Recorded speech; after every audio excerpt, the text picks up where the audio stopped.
Hi, Stephanie, and everyone who will listen to this later on. It's Debra Hamilton, Hamilton Law and Mediation, the MAAP Community Call, and the Why Do Pets Matter podcast. I have to say that we are experiencing thunder and lightning right now, so I may get cut off, I may not. I'm hoping not. I put in the notice today, and I'm surprised so few people have shown up because after attending the Bichon Frises National, I spoke about making a MAP plan as well as making better contracts. I was at the University of Kentucky Equine Conference where we were speaking, myself and Karina Roselli, on how to help animals become adopted or rescued because people didn't make plans for their horses. And then went on to the Irish Setter Club of America National, where talking with my colleagues, because of all of you know, I have Junie, who's an Irish setter. None of them have plans really in place for the care of their pets. And they all sell their dogs via contract that says they'll take the dogs back or that you must give the dogs back. So I thought tonight would be a great night to talk about how do you get around that? And I'd like to add that in adoptions and rescues, having first rights of refusal are often in their contracts as well. And I want to start with why that's important to the breeders, to the rescues, to the adoption agencies, because they want to keep track of where the animal is. Now, you as the adopter may find that to be wonderful in the case of an emergency, because you know you can always call me and I'll take my dog back. Or it may seem burdensome to you, especially if, say, you have an accident, can't take care of the dog, and the breeder comes and takes the dog back, and you can't get it back because they don't feel the person who you might leave the pet with is the person that they would leave the pet with. So tonight, in order to navigate those pesky first right of refusals that are in almost every preservationist breeder's contract, are in every adoption and rescue contract. Hi, Michelle, we're just starting, so you're not late. I was saying that we are talking about right of first refusal clauses that are in almost every contract you may enter into with a preservationist breeder, maybe just a breeder who is very concerned about the long-term care of their pets, adoptions and rescues. I just came home from a week away at the Irish Setter Club of America National, where I talked to a number of my colleagues who have these clauses in their contracts. And when I spoke to them about what I'm going to speak with you about tonight, they said, boy, that would make a lot of sense. Well, that's good. I like that what I'm going to talk about is going to make a lot of sense. But before that, I was at the Bichon National where I talked about this. We all put this clause for right of first refusal in our sales contracts because we want you to know we are there for you from the whelping box to the Rainbow Bridge. And if for any reason you need to give that dog up, and rescues and adoption centers for horses do the same thing, because I was speaking at the University of Kentucky equine conference with my friend Karina Roselli about helping adoptions and rescues create good contracts, create good business programs, 501c3s. We as attorneys, and me in particular, when you're talking about the pets you have, making those plans for those pets is of your utmost importance. So I brought the pet into the world. I always say, from the foaling barn to the Rainbow Bridge, from the whelping box to the Rainbow Bridge, the person who brings the animal into the world may in fact feel a need to take care of that pet long-term, yet it changes hands. So especially with horses, they can change hands several times and you might lose track. And also, if you require people to keep you in the loop, they may find that to be very intrusive because they just want to have the horse, it's my horse, go away. It's good to speak to your buyer and say, this isn't a clause that's there to track you. This is a clause to help you know that I care for this horse as much as you do. And if something happens, you know, you can always call me. Same thing with the dogs. So when I was speaking to the Bichons, all the breeders said, wow, we never thought about talking to our owners about that. So you know the MAAP plan. I know, Michelle, you do. It's make a plan, appoint caregiver, it's address the needs of your pet and publish it. What a lot of people who have these clauses, and you have them in the adoption contracts from rescues for dogs as well, and cats, you're supposed to call the rescue to give them back when you can't care for them. And they can get pretty pissy and moany, as do breeders, if you don't call them back and you place the cat, and you can have a big to-do. So I've built my program around how do you have that conversation with the rescue? How do you have that conversation with the adoption agency or your breeder? Well, you have it early.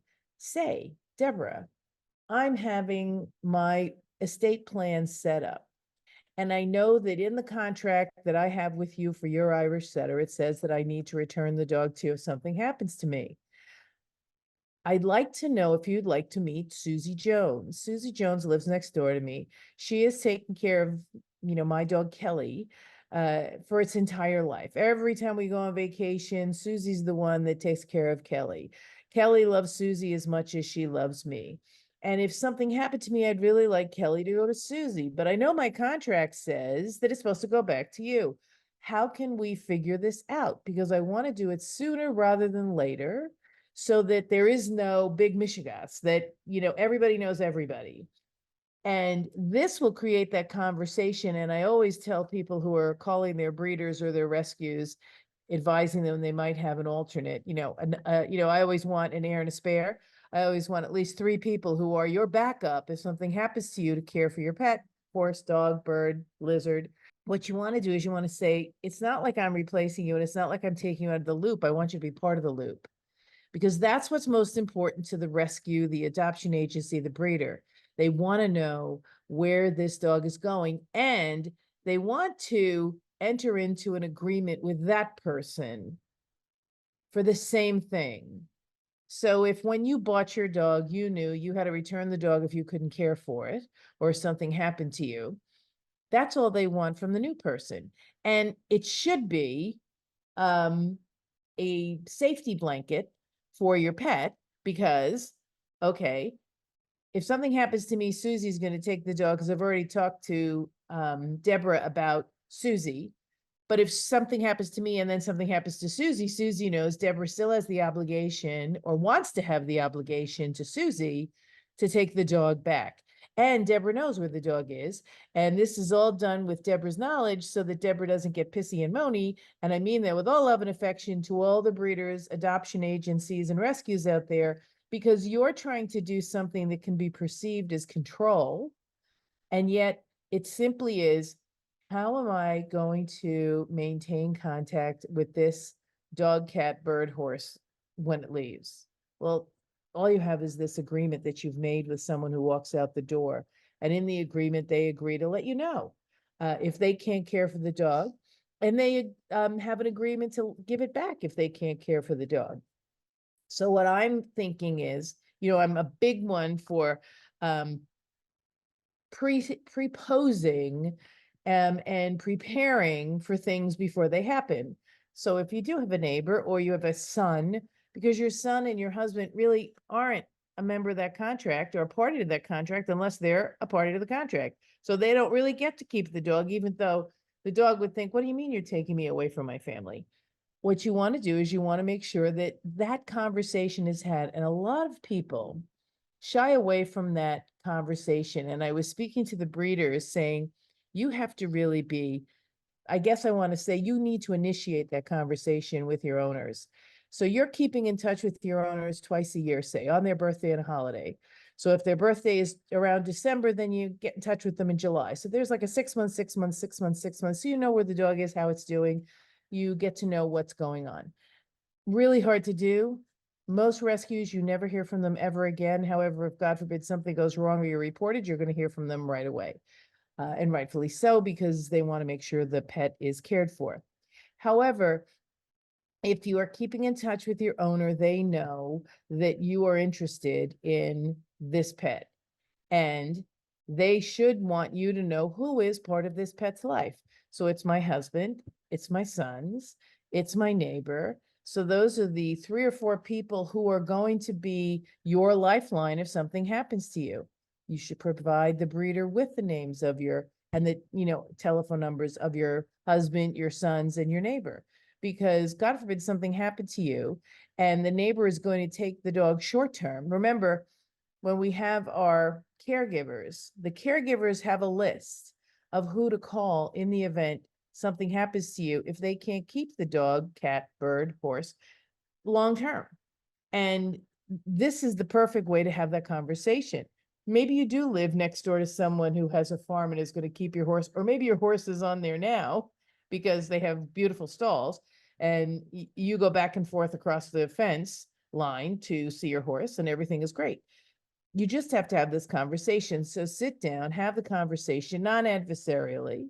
Say, listen, I just heard that woman, Debra Hamilton, talk about making a plan for the pets. Have you heard about her? You should go online and read her stuff. Because if you start with information, it's less initially adversarial than if you're starting with, well, paragraph 13 of that contract you had me sign. Well, I'm going to talk to you about that because I want my neighbor to take my dog, not you.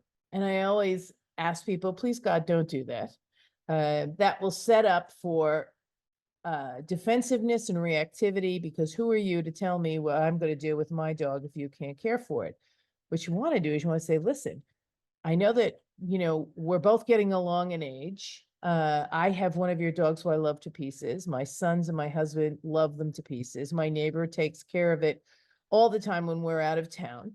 And I just would like to know if, when or if something happens to me, how do we set up the same agreement with you and my husband and my sons or my neighbor that you have with me? So actually, in the best interest of the dog, it stays where it knows to go. However, if my husband can't take it, my kids can't take it, the neighbor can't take it, then I always know you are my backup and you will take it.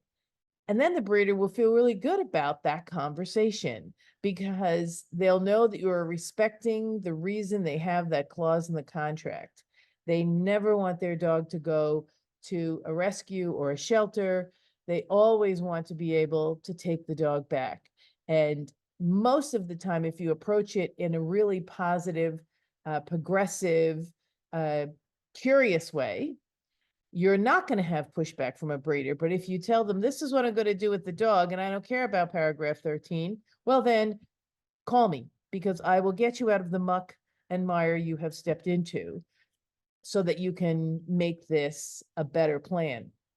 It makes me crazy when I hear that breeders have to sue to get their dogs back, because that should never happen. I hate when people call me and say, the breeder came and took the dog because they didn't think it was being cared for, or because I didn't do this or that. It's always a lack of communication that requires those strong steps to be taken. And if one party, it could be the breeder, it could be the owner, would just breathe and say, okay, let's take a step back and look at what's happening here and tell me a little bit more about why you are taking the steps you're taking. And let's see if we can have a conversation, which is why tonight we're doing that appoint caregiver with the paragraph in the contract, either from your adoption agency, your rescue agency, the breeder you've bought the horse or the dog from, because they all have first right of refusals most of the time. And I'll let you in on a secret. Having retained that first right of refusal may, in fact, open your breeder up to liability because they have some remainder ownership in the pet.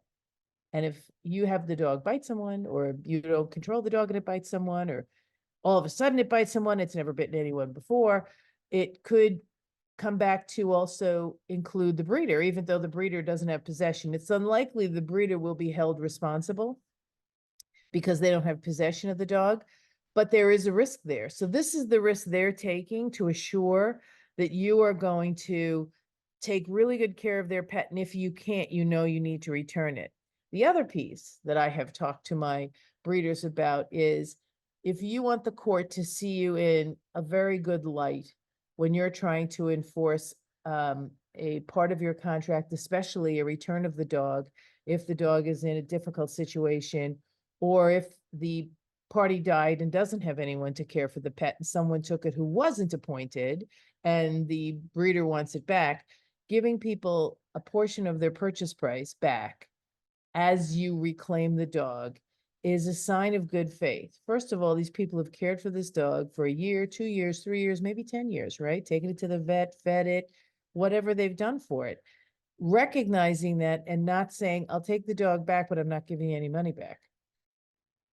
You can do that. And I'm not saying that you are wrong in doing that.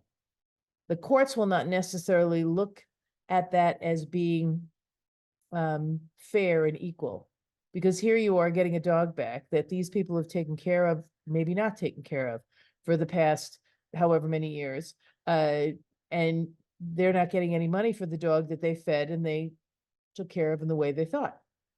It's just a step toward the right direction that you want it to go in. And I'm always a party of, I want to pre-pave the path to what I'd like to be the outcome as golden as I can. And I've had 2 or 3 people who had life-changing events in their lives and called me and asked me if I would take their 5-year-old dog back, their 2-year-old dog back, their 7-year-old dog back. And of course I said, yes, where can I meet you? And I brought the money that was returned and all of them turned me down. Now, I'm not saying that that's going to happen to you, but they all turned it down. And I said, fine, I'm going to send it to Rescue, our Irish Setter Club of America Rescue Fund, so that it can be used on a dog who is in need, because this dog isn't in need. And that's what I'll do, because I don't give that money back because I'm hoping you won't take it. I give that money back because the end game is I want my dogs to come back to me. So I'm going to stop talking now. I'd love to hear from you, Stephanie, and you, Michelle, on your thoughts on what we're talking about tonight, how to really set up the plan, appoint your caregivers in a way that supports that term in your contract where you might have adopted your pet or you might have bought your pet, that includes the breeder before it happens, so they are well aware of who's going to be the person who's going to take your dog if something happens, and that they are going to be part of that dog's life and have that same agreement with that person going forward. Michelle, I'd love to start with you, if you don't mind. Okay, I have not a ton of experience in that. So I guess my question, most of our clients, when I talk to them, they're adopting like from the Humane Society. So do they have that same clause? Okay. Every single adoption has a right of first refusal and return requirement, Okay. because they want to know that if you can't care for it, you can't give it away. So the Humane Society actually has one of the strongest, most of the Humane Societies have one of the strongest contracts, because it's written by very smart attorneys, much smarter than me, who are working pro bono for the Humane Society or work for the Humane Society that has a large endowment. So yes, if you ask your client, which they will never have it, so just so you know, So what do you do with that? If they won't have it, do you just call them up and say, hey, we yeah, have just say to the Humane Society, listen, Mrs. Smith is in hospice. We're happy to, keep her with her dog for as long as we can. She loves it. It's really, impacting her life positively. But we just need to know, if she signed a contract with you, or if your contracts, usually dogs that are adopted are signed by contracts. If there's a return policy, or what would you like to do? Because we'd like to keep you in the loop. We might be able to find a member of our staff who will take the dog if something happens to Mrs. Smith, and we'd like you to know. Or if something happens to Mrs. Smith and her family can't take it, what are we to do? Because you want to prepave that positive outcome. You certainly don't want them, and if they do, call me. Oh my God, Mrs. Smith is sick. We're going to come and get the dog. Well, really, that's going to make Mrs. Smith sicker. Right. And I do You talk to need, humane yeah, societies and rescues. It isn't an eminent thing because if Mrs. Smith is living in an assisted living or independent living where she can have a dog, where there are dog walkers that come to walk the dog in the event she can't walk the dog, that doesn't mean that the dog shouldn't stay with her. Because oftentimes that's what, especially in dementia, that's what grounds the people, that their pet is there, that yeah, that's with them. So if yeah, you can keep a pet with them. However, I often talk to a number of independent living uh, corporations where people are living. I talk to the owners and I talk to the administration. I go, when was the last time you checked if the person who's on the induction paper that they signed 10 years ago, and the dog is 15 now, can take the dog? Well, we don't check. And I said, well, you really need to, because it's important to keep accurate with who's going to take the dog in the event something happens to Mrs. Smith, short term or long term. So if her family says, well, we'll take it if mom goes to the hospital, to have her appendix out or whatever, yeah, or if she needs a yeah, hip surgery or whatever she needs, that's great. So you're updated, but that should be updated every year. Not to be a pain in the Heineken. However, it really is important to make sure that these people know, first of all, that their name is on the file, because sometimes they don't even know, and that they haven't moved to a building or something where they can't take the pet. I totally forgot I was the one who was going to take mom's dog. And so, it isn't fatal if they go, oh shit, I didn't know mom put me down, and say, that's okay. We have people here who we can have you or your mom plug in to be the caregiver short term if she's going in for a hip, or we can have them plugged in to walk the dog if your mom can't walk the dog anymore. Or this at least gives you time to find somewhere for the pet to go in the event your mom needs someone to take the pet. yeah, Not your job. I spoke to a whole group of elder care attorneys, and they all said, well, we just don't know what to do. And I said, not your job. Your job is to help the family recognize that they have to make a plan, that there's someone here that they can work with. Me, I mean, not tooting my own horn, but I help them work through the logistics, and you can too, because you come to the meetings, on how to find the people in the area that can help cater to dogs of older people so that they can keep the dogs with them.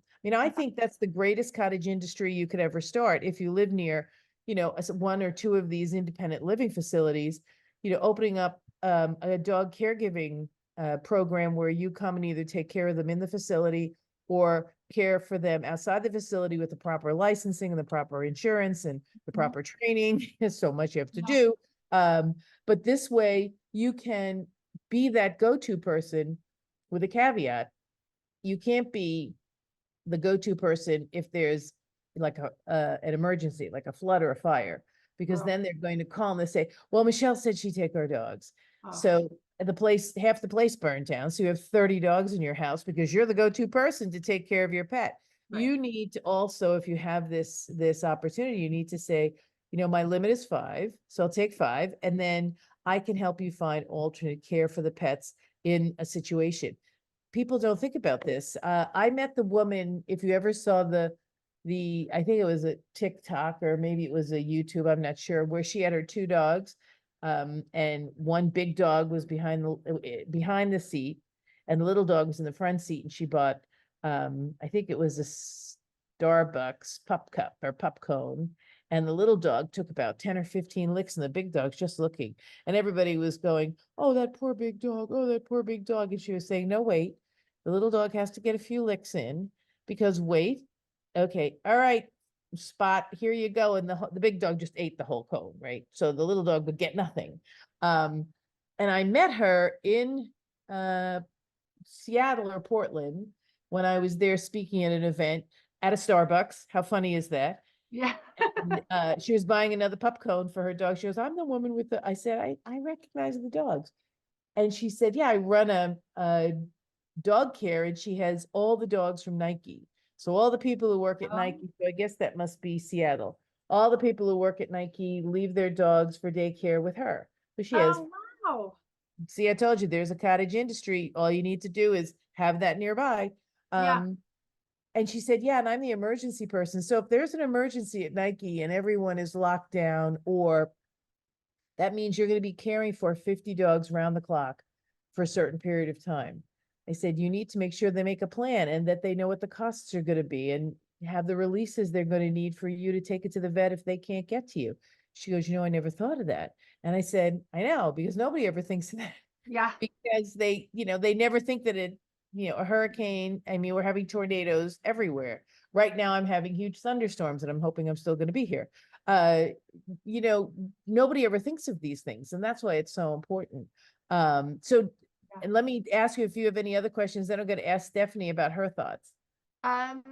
Nope, that's really, I mean, this is all new to me. I'm just learning about it. Just we're going to be putting our plans together and, like going in and actually working with clients and making these short-term, long-term, what are we doing? So any information I can absorb, I really appreciate, because Well, I'm happy to provide a program for all of your teams so that they can all do it, so you can broaden the scope, because it really is important for everyone to understand. And that's why I said I gave a talk. I guess there must have been 54 geriatric caregivers that work with a colleague of mine in New Hampshire. She had a geriatric outreach that went into families' home. Like, it wasn't for my mom,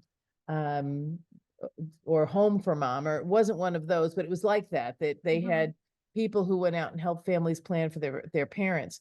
And I spoke to them and they were all mesmerized because they never thought about all the things that unfortunately you have to plan for, and recognizing that maybe the older person wants to get rid of their pet because it's too much, and that's one thing, and you have to appreciate that. I'd also understand they might not know how they're going to feel once they get rid of their pet. So that's always a question, a temporary thing or a slow and steady Eddie removal. Okay, so we're going to place it with somebody who lives a mile from the assisted living or independent living. And if they have second thoughts, they can come back and visit, and then they could get just enough. I always say when older people make a cut and dry decision, it's either the best of worlds or the worst of worlds. And the person who's taking the pet should be someone who will be appreciative of the trauma that may come from giving up that pet, and work with the person, because the dog is not going to get confused. I always laugh. I don't laugh. I question animal behaviorists, and they're much smarter than I am. But I've had at least 30 Irish setters who I have at times given to people after being with me for 6 or 7 years. And are they glad to see me? Yes.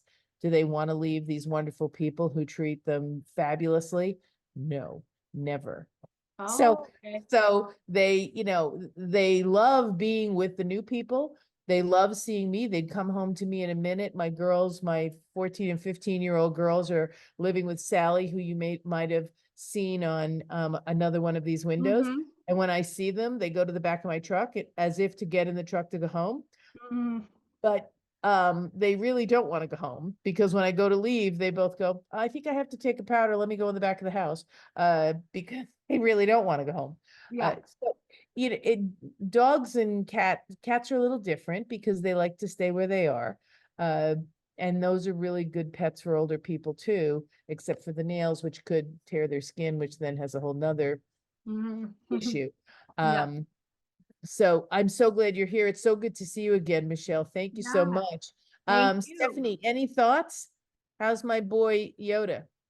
Oh, Yoda's doing really well. The weather has been pretty nice for Yoda. It's getting a little bit warmer over in Toronto. So he's doing really well. Yeah, you're having sort of a spring now, right? I was just in Asheville, North Carolina, which is north of where I am in North Carolina.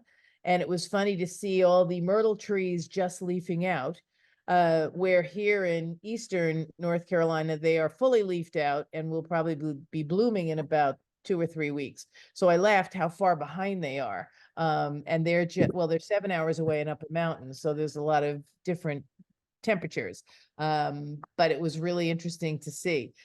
So I'm so glad you're here, Stephanie. And I know that, did you adopt Yoda from somewhere, or did you buy him from someone? It was like an adoption, like a family who had like a litter. They like the mama had a litter, and they were just kind of like So there's probably isn't an giving agreement in her place, a written agreement in place. They were just hoping to find really good homes, which they did for Yoda, and hopefully for the rest of his little kittenville. So there's probably no right of first refusal or requirement to return Yoda to his owners, but you have made a plan for where Yoda would go if something happened, right, Stephanie? Yeah. If something were to happen, yes. Good, because there's no right, you didn't sign an agreement with them, right? You just took him as a good home for the kittens of their kitten. Right. Yeah. So that's great. I mean, it's because there's nothing there holding you back from giving it to Susie next door if she's the one who watches it when you're gone. But when you're Mhm. working with older people and when you're working with breeders or adoptions or rescues, just to wrap it up in a nutshell, you really need to, look at the contract. If the rescue hasn't called the owner in the geriatric situation for years, if they've never heard from them again, it is unlikely that they are going to come and enforce the contract if in fact you don't call them. But it is always good practice, which is why I say this, to ask them let them know where the cat or dog is and say, it's in great shape, it's in great condition, we're taking really good care of it, we just wanted to let you know where it was. And if in fact something happens to Mrs. Smith, she has 3 people who are lined up to take the cat, and we just wanted to let you know. And maybe the rescue will go crazy and then you'll have to call me. Or maybe you don't want to kick that hornet's nest, who knows? However, it depends on the rescue, and I'm working with rescues now to work with their clients. If their clients do find someone who knows the animal and will take good care of the animal, take a step back, breathe, and say, okay, we had that term in the contract that was really important to us, and we want to meet Michelle because she sounds wonderful, so that we can offer to Michelle the same safety net we offered you, which is that if something happens to her, we're here to take Fluffy in the event something happens. We're all on the same page that we want to take care of Fluffy. And that's what this is all about.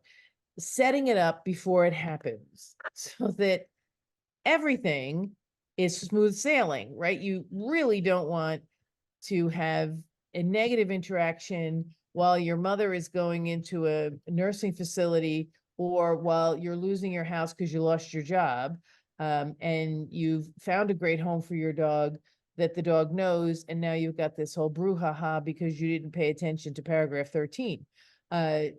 It just is a way to make sure that things are done.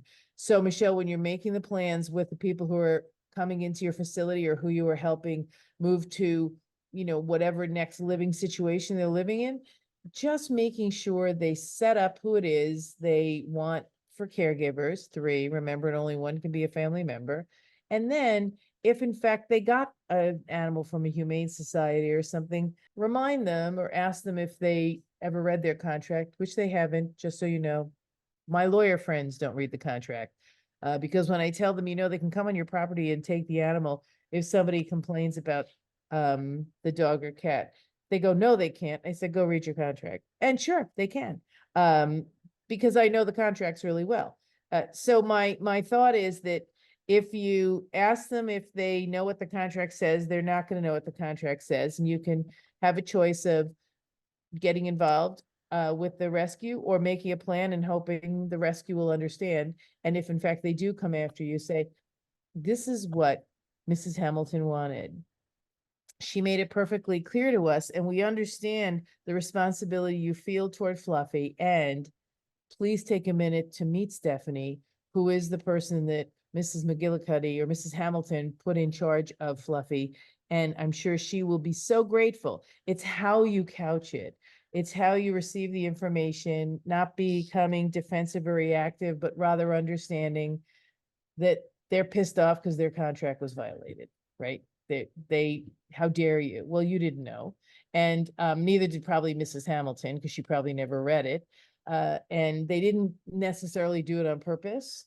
And let's find the best outcome for Fluffy without finding the defensive reactive piece that we can skip. Yeah. Any questions, guys? Anything you want to ask me? What is the percent, say, of Humane Society, our client? Endorsement? Yeah, Yeah, well, they have to know. And so if they've never reached out to your client since your client adopted the animal, yeah, likely not much of a chance that they're gonna know the animal is being placed or, you yeah. know, going to a nursing home or whatever is happening. Okay. That is the issue. They can enforce it if they find out about it. Yeah, And it's so hard for them to keep track of people. They might learn about it when and if they send Christmas cards or something and it's returned, mm. then they might find out about it. So just be So prepared. it's just the best is just see if they do and call and say, hey, we're gonna let her go over here. I mean, And It's- she's fully able to care for the dog, and she's fully able to, yeah, and if she isn't fully able to care for the dog, she's fully able to pay to have the dog cared for so it can stay with her. yeah, I mean, that's the bottom line. Her family is fully invested in caring for the dog so that she can keep it with her or so that she can continue to see it because it is so important to her sustained good health. And if perfect. anybody takes the dog, call me. Because they have to understand that, you know, people are transitioning, and transitioning with your pet is so much more humane than transitioning without. I had a client once who thought that his wife, who was going through chemotherapy, it was just so hard for her to take care of the dog that he gave it away. And Oh, she was no. maniacal. And so we were able to get it back, and it was but he thought he was doing the right thing because she probably said something like, oh my God, this is so hard for me to do. Yeah. So he was, you know, he did it with a good heart. Yeah, He did it with a good heart, just didn't like figure out the long-term, short-term ramifications of his good heart. So this is Debra Hamilton, Hamilton Law Mediation. If you have any questions about conflicts over animals, call me. If you have any questions about making a plan for your pet on the MAAP plan, or me helping with your trust and estate attorney so he understands what you want, have him call me. And please do watch the next installment of Why Do Pets Matter, the podcast. It's really fabulous. And until next time, Michelle, I wish you all the best in the great work you're doing. And Stephanie, kiss Yoda for me. Will do. Thanks so much. Thanks, everyone. Take care. Bye. Bye.